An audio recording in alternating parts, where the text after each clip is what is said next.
30 जून के बाद शिक्षा विभाग के अपर मुख्य सचिव के पाठक पुनः शिक्षा विभाग में ना लौटे तो कोई बहुत बड़ी बात नहीं होगी। आगे इस वीडियो में आपको बताने जा रहे हैं शिक्षा विभाग के अपर मुख्य सचिव, जी हाँ के पाठक। माननीय मुख्यमंत्री के संज्ञान में यह बातें जब आई कि अपर मुख्य सचिव शिक्षा विभाग के पाठक जबरन गर्मी में शिक्षकों को स्कूल भेज रहे हैं।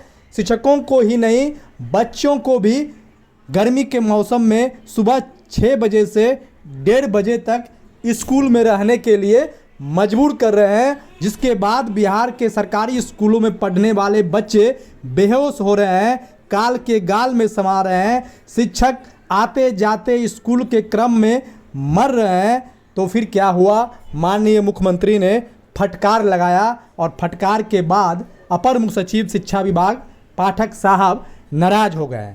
नाराज होते ही वे लंबी छुट्टी पर जाने के लिए आवेदन दे दिए। हालांकि यह कोई पहली बार ऐसा नहीं हुआ।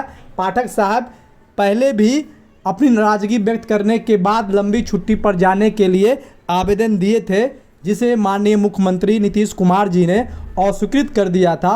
वजह बहुत सारी बताई गई थी, लेकिन इस बार जो माननीय मुख्यमंत्री नीतीश कुमार जी के संज्ञान में आया और जो उनके पार्टी के लीडरों ने माननीय मुख्यमंत्री के संज्ञान में आया, चुनाव के समय पाठक की तिकड़मबाजी से जो एनडीए को नुकसान हुआ, फिर क्या था, के पाठक की छुट्टी होनी तय थी और उनकी छुट्टी अंततः स्वीकृत कर दी गई है। यानी पाठक साहब शिक्षा विभाग अपर मुख्य सचिव 3 जून से 30 जून तक छुट्टी पर रहेंगे, अर्जिता अवकाश पर रहेंगे। और इस बीच माननीय मुख्यमंत्री के प्रधान सचिव एस सिद्धार्थ अपर मुख्य सचिव शिक्षा विभाग के अतिरिक्त प्रभार में रहेंगे। माजरा आप समझ गए होंगे। पाठक साहब इससे पहले विवाद के पहले छुट्टी पर क्यों नहीं जाते हैं?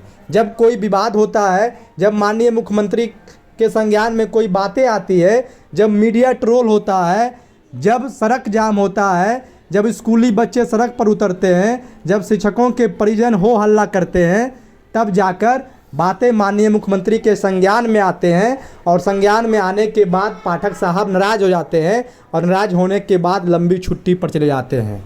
इस बार भी ऐसा ही हुआ। शिक्षा विभाग के अपर मुख्य सचिव के पाठक लंबी छुट्टी पर चले गए हैं।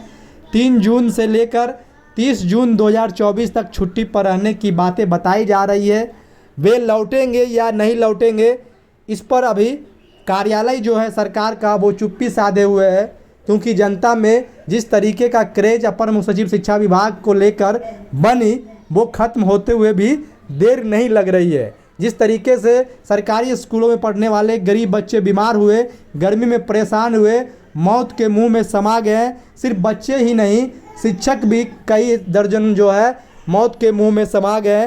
कल ही झाझा में जो है एक शिक्षक स्कूल के आने के क्रम में और जांच के क्रम में उनका प्रेशर इतना बढ़ा, गर्मी इतनी उनके शरीर में प्रवेश की कि वे मौत के मुंह में चले गए हैं। ऐसा उदाहरण आपको बहुत सारा मिलेगा। लेकिन पाठक साहब विवाद के बीच ही छुट्टी पर क्यों जाते हैं? कहा यह जा रहा है कि दिल्ली इलाज करवाने जा रहा है। कहने और सुनने को तो बहुत कुछ मिलेगा, लेकिन अंदर खाने की जो बात है वो माननीय मुख्यमंत्री नीतीश कुमार जी और के पाठक के बीच जो रिश्ते थे वो नाराजगी में बदल गई है। पाठक चाहते थे कि स्कूल खुला रहे, मुख्यमंत्री चाहते थे कि गर्मी इतनी है, जो परंपरा शुरू से है वो परंपरा बनी रहे, शिक्षक नाराज नहीं हो, क्योंकि चुनाव का समय है। यह 2024 का ही चुनाव सिर्फ नहीं है, 2025 में भी चुनाव है। और शिक्षक जब ठान लेंगे तो माननीय मुख्यमंत्री ही नहीं, किसी को भी गद्दी से उतार सकते हैं। हालांकि डैमेज कंट्रोल नहीं हो पाया।